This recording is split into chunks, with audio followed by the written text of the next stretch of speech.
네, 법령해석국장님 앞으로 좀 나와주시고요. 발언대로. 법령해석국장님, 네, 발언대로 좀 나와주시고요.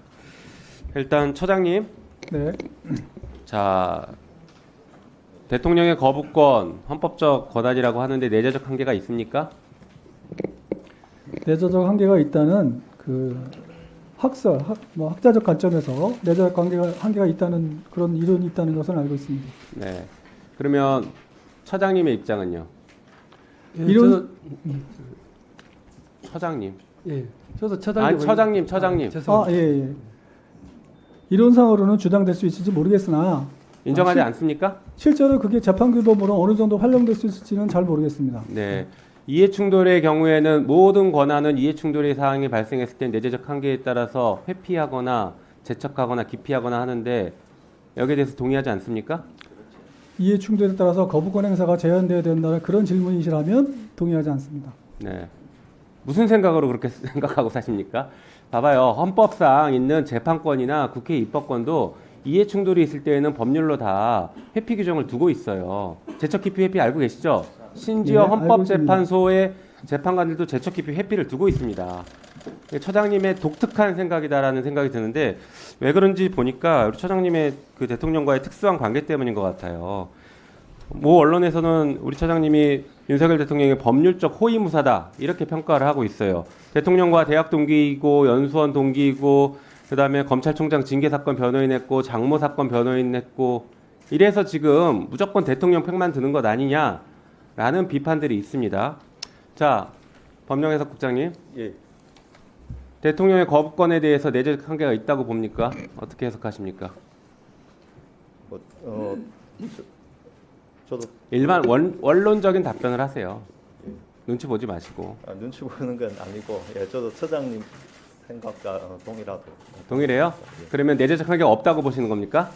네. 제가 볼 때는 법제처 전체가 헌법 교육을 다시 받으셔야 될 것 같습니다. 들어가십시오. 자, 우리 처장님 한번 얘기했던 거 볼까요? 화면 보여주시죠. 인터뷰에서 이렇게 얘기했어요. 대통령제에서 야당이 다수당일 때는 정부 정책과 배치되는 법안에 대해서도 거부권을 행사할 수밖에 헌법적으로 더 자주 행사해도 된다. 예, 이게 지금 말이 됩니까? 하도 이 정부가 이렇게 막 나가니까 오죽하면 헌법재판연구원이 보고서를 냈어요. 이거 보셨어요, 처장님? 못 봤죠 아직? 아니, 그런 자료 자체는 못 봤고요. 그런 자료가 여기에 나왔다는 뭐라고 보도는 하냐면 봤습니다. 들어보세요. 대통령은 국회 존중하고 거부권 신중해야 된다라고 하면서 이 보고서에 정책적인 이유로 거부권을 행사할 때는 특히나 더더욱 신중해야 되고 자제해야 된다. 그렇지 않으면 국회가 자문기구로 전락할 수 있다거나 아니면 국회 입법권을 실질적으로 침해한다라고 평가를 하고 있습니다. 그래서 국가기관이라는 게 서로 견제와 균형을 맞춰야 되는데 지금 처장님의 독특한 생각과 이 대통령의 독특한 생각이 서로 맞닿아 있는 것 같아요. 그래서 국가를 진짜 나락으로 끌고 가는 거 아닌가 싶습니다. 갈등을 증폭만 시키고 있어요. 또 보여주시죠. 다음. 우리 국회에서도 보고서에 이렇게 써 있습니다. 대통령의 헌법상 한계를 넘는 권한 행사는 탄핵 사유가 된다. 거부권 행사도 위헌적인 경우에 탄핵 사유가 된다라는 보고서가 있습니다. 넘겨주시죠.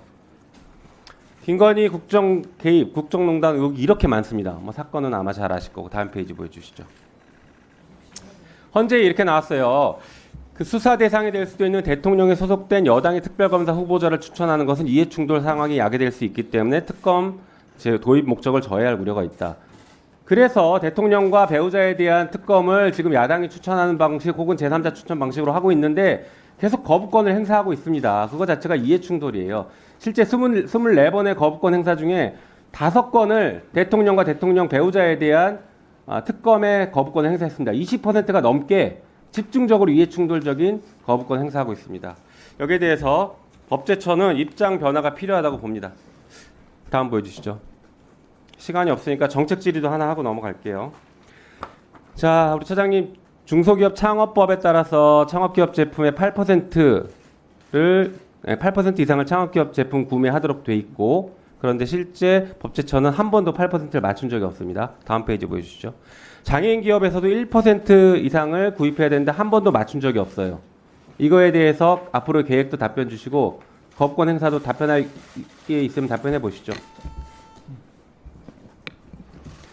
그, 짧게 그동안에 얘기해 주세요. 그동안에 답변하겠습니다. 그동안에 그 정부에서 대통령이 거부권 행사한 여러 가지 법률들을 상정해서 말씀하시는 거라면 적어도 그동안에 했던 여러 가지 대통령이 거부권 행사했던 그런 법률들은 거부권 행사의 이유서에도 있지만 위헌적인 법률이 많았고 소지가 있는 법률이 많았고 그다음에 그 행정권을 침해하는 법률도 있었고 그다음에 정부가 기본적으로 하고 있는 큰 정책과 배치되는 그런 법률이 많아서 여러 가지 정당한 사유에 따라서 거부권을 행사한 것이지 그것이 뭐 그냥 뭐 아무런 생각 없이 막 남용한 것이다 그렇게 말씀하신다면 그거는 전 동의할 수 없습니다.